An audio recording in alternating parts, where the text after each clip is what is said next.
सर्वोपरि SV G7 summit की बात करें। दूसरी बड़ी खबर इस वक्त की G7 समिट पर ट्रंप का बयान सामने आया। भारत को शामिल करना चाहिए G7 में।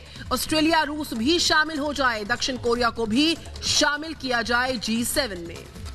तो ये अहम अपडेट सामने है, जहां अमेरिकी राष्ट्रपति डोनाल्ड ट्रंप ने कहा है कि G7 देशों में, जो कि 7 देशों का समूह है, जिसमें कि विश्व के सबसे मजबूत और उन्नत अर्थव्यवस्थाओं का ये समूह है, और कहा डोनाल्ड ट्रंप ने कि इसमें भारत को भी शामिल किया जाना चाहिए, भारत के साथ रूस भी इसमें शामिल हो, ये मांग भी की है राष्ट्रपति डोनाल्ड ट्रंप ने।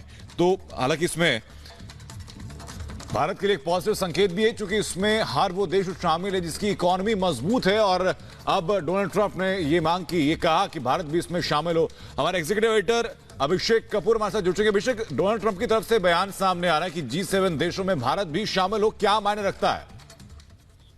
देखिए, G7 जो है पहले G8 हुआ करता था। यूक्रेन की लड़ाई के बाद उन्होंने G7 उसको हटा के, रशिया को हटा के G7 कर लिया था। समृद्ध राष्ट्रों का ग्रुप है, बहुत रिलेवेंट आज के ग्लोबल पॉलिटिक्स में रहा नहीं है, पर चाइना के अगेंस्ट लामबंद करने के लिए डोनाल्ड ट्रंप चाहते हैं कि उसमें ऑस्ट्रेलिया, साउथ कोरिया और भारत को मिलाया जाए। वो रशिया की भी बात कर रहे हैं, पर एक G10 जैसा उनको कुछ बनाना है। इसके बारे में अभी हमें भारत से, ये विदेश मंत्रालय से कोई प्रतिक्रिया नहीं मिली है। ये डोनाल्ड ट्रंप का खुद का एक विचार है, अभी उस पर कुछ काम नहीं हुआ है ऐसा है। पर हमें ऐसा मानना चाहिए कि जो विश्व की आर्थिक परिस्थिति है, उससे निकलने के लिए बहुत सारे प्लेटफॉर्म्स पे चर्चा होगी। G7 एक अकेला नहीं है, और इस बात से एक चीज तो पता चल जाती है कि जो समृद्ध राष्ट्र हैं 6-7 आपस में मिलकर जो एक जमाने में एजेंडा सेट करते थे, वो नहीं हो पा रहा है, इसलिए उसको बड़ा करने का विचार है। मैं समझता हूं इस विचार को आगे ले जाके यूनाइटेड नेशंस की जो सिक्योरिटी काउंसिल है उसको बड़ा करना चाहिए, भारत को उसमें जोड़ना चाहिए। G7 का क्या होगा वो अगले कुछ समय में पता चलेगा। जी बिल्कुल, बहुत बहुत धन्यवाद आपका। अभिषेक कपूर हमारे साथ फोन लाइन पे इस खबर पर तमाम जानकारी दे रहे थे। रवि मिश्रा मेरे साथ जुड़ चुके हैं न्यूज़ रूम से। रवि, G7 में जो बड़े बड़े देश हैं उसमें भारत को शामिल होना चाहिए, कुछ और मुल्कों को लेकर भी, शामिल करने को लेकर भी डोनाल्ड ट्रंप ने अपने विचार सामने रखे, लेकिन भारत का रुख क्या कुछ रहता है, ये बेहद जरूरी होगा।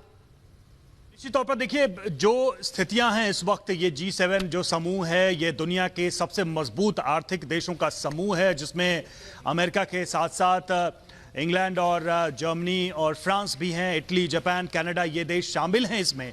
और इसमें भारत को शामिल करने की बात अगर ट्रंप कह रहे हैं तो इसका मतलब है कि आने वाले समय के लिए एक लंबी रणनीति, और जैसा कि अभिषेक कह भी रहे थे कि चीन के खिलाफ एक गोलबंदी की तरफ यह बढ़ता मामला दिख रहा है। देखिए, G7 को लेकर एयरफोर्स 1 में प्रेस को बुलाकर उन्होंने ये जानकारी दी, और उन्होंने साउथ कोरिया, इंडिया के बारे में कहा कि इनको शामिल किया जाए। रूस के बारे में बाद में रिपोर्ट्स में कहा गया कि रूस को लेकर भी उनकी इच्छा है कि वो आए। हालांकि रूस लंबे समय से इस ग्रुप का हिस्सा नहीं है, किसी जमाने में था, लेकिन जब क्रीमिया को अधिकृत किया रूस ने, तब से उसे इस ग्रुप से निकाल दिया गया। देखिए, ये सारी बातें एक जगह आकर रुकती हैं कि बड़ी आर्थिक ताकतों में भारत अगर शुमार होता है तो इसका मतलब है कि आने वाले समय में जो इकोनॉमिक चैलेंजेस आने वाले हैं, दोनों इंडिकेशन है कि आप बड़ी आर्थिक ताकतों में, उन्नत आर्थिक ताकतों में भारत